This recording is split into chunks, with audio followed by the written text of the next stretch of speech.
a casual take with your boy Stephen Pepper, here to give a take off my chest. You know, Kevin Durant's career has always been fascinating to me, right? He's a two-time champ, but we're always so quick to discredit those rings because he did it on a 73-9 team. And what does he want outside of them? And off the court, he's a little strange. He's 36, but no wife, no kids, and he has burner Twitter accounts. But something that I can never and will never get behind, and I see this going viral all over social media, is questioning his legendary status.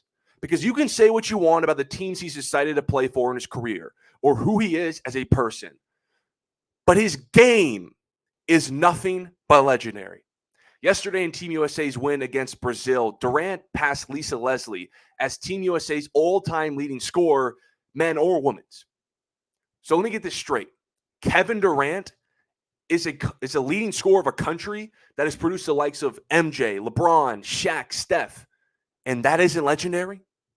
Durant is on pace to be a 4-time gold medalist. That's not legendary? Oh, but Steph's gravity in the finals. Shut up, nerd. I don't care who you are. 35 points per game in the NBA finals and hitting the dagger over LeBron James is nothing but legendary. And you're going to sit up here and tell me that going from not playing a competitive basketball game for months, coming off the bench because of an injury, and in your very first action back on the Olympic stage, you scored 21 points in a first half without missing a single shot, tough jumpers and field goals. Is it legendary? You're going to tell me with a straight face that 16 years of scoring 25 straight points in a row, a longevity of scoring that only LeBron James has ever done, and LeBron is my GOAT, and a lot of y'all's too, isn't legendary. 4-time scoring champ, about to be a 4-time gold medalist, an MVP, 2-time finals MVP, 18 years going in the NBA. But that isn't legendary to some people online. It makes no sense because I was doing a TikTok live yesterday or 2 days ago where I had my top 20 players in the NBA. And I decided not to put Wemby just based on my criteria the last 2 seasons. I have Wemby in the top 25, just not in the top 20 yet. And a lot of y'all went in the comments saying, this list is invalid because Wemby's not in here. It's crazy. It's how quick are we to forget that Kevin Durant was our generation's Wembanyama. Lengthy, 7-footer, handle with a jump shot. But actually much better offensively than Wembanyama. But y'all discredit Kevin Durant. But y'all want to glaze Wemby. What makes Kevin Durant so legendary is he's the greatest plug-and-play guy in NBA history. Doesn't matter what offense you run, who's your coach, who's the teammates, what records the team is, what are the expectations. He doesn't need 30 shots, but he's going to get his 30 on great efficiency, and you can't do nothing about it. We just saw him the other day, 21 points first half, first game back. Didn't take that many shots, only like 8 shots in the first half. He scored 21 points. Didn't disrupt the rhythm of the offense. That's the greatness of Kevin Durant. No matter where he goes, he's given you all-time great scoring for now 18 years. He only had 11 points yesterday, passing Lisa Leslie. Didn't need to. I mean, Brazil was weak competition, and his services weren't needed for that much. I don't think Kevin Durant has scored under double digits in the Olympic Games that he's been back.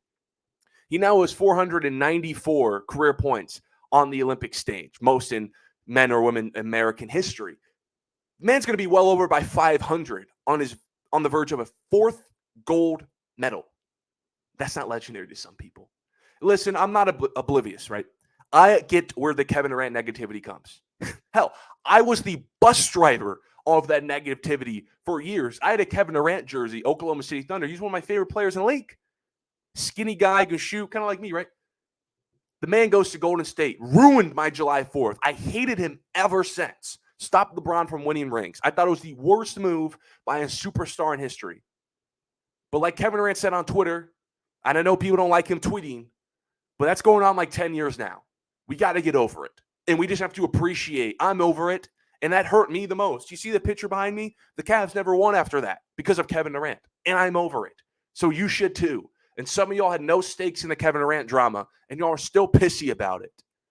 And I don't care about Steph's gravity or it wasn't Kevin Durant's team or he took the easy way out. No matter who you are, 35 points per game in the NBA Finals and then 28 the next year in wins is insane. I can't name you that many, like MJ, Shaq, LeBron, maybe a couple other people are putting up what Kevin Durant did in the NBA Finals. Maybe Luka, I don't know. Other than that, who is putting up what Kevin Durant did in the finals? Those are legendary numbers. His shot over LeBron gives me PTSD every time I see it. Game 3, 2017. It's one of the most legendary NBA Finals clips ever. But you're going to sit up here and tell me that Kevin Durant isn't legendary. Listen, I get it. You don't like that Kevin Durant went to Golden State, then went to form that team in Brooklyn, and then forced his way to Phoenix. You don't like that Kevin Durant has a burner Twitter account. He's putting up shots, working on his form in the club. He's on a two-man. He's on a podcast talking about a two-man with iShow speed. You don't like Kevin Durant because of his on-the-court and off-the-court issues. I get that. But his game itself, the 7-footer with the handle with the easy money sniper jumper, is nothing but legendary. But I appreciate everyone for tuning in to this episode of A Casual Take. Follow my social medias to stay updated on all things related to the show. And until next time, see you.